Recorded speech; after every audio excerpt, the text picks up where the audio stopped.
So I more or less finished my doghouse now. That's the old tray that sat on top of the old doghouse. I'm just playing around with where it's going to live.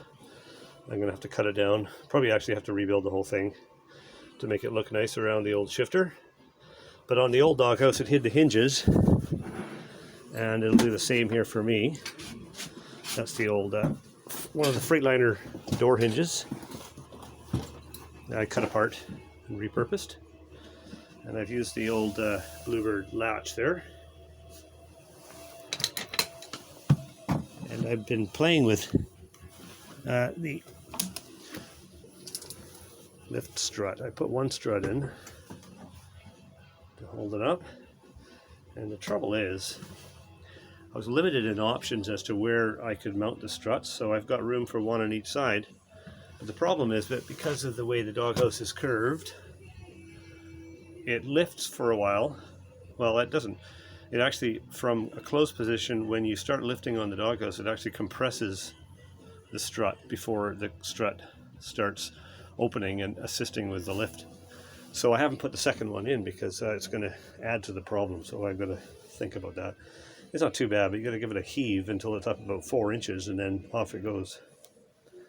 So this is 1-inch square tubing. It's got like 20 gauge steel each side of the tubing, and then between the two sheets of steel is fire retardant foam insulation.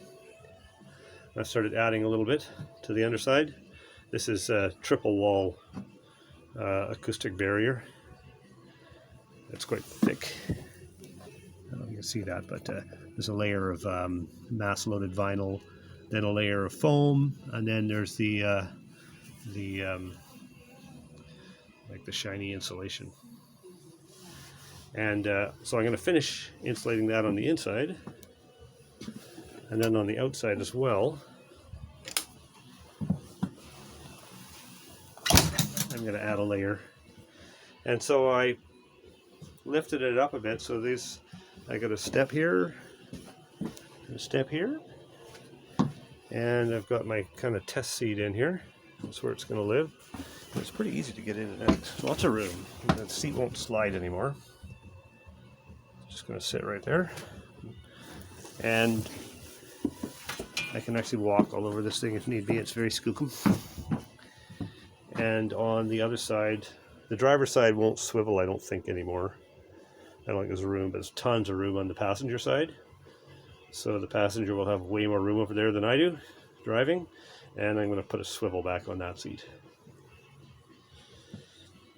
And I built a little cover for the back because I had to cut the floor back to get at the components behind the engine over the clutch. There's air lines and wiring and whatnot.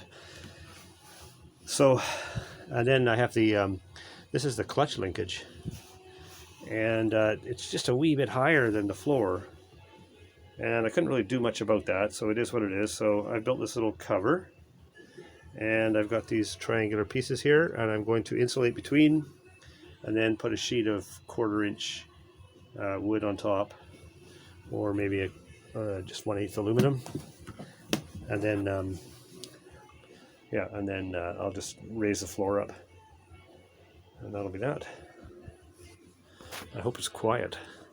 We'll see.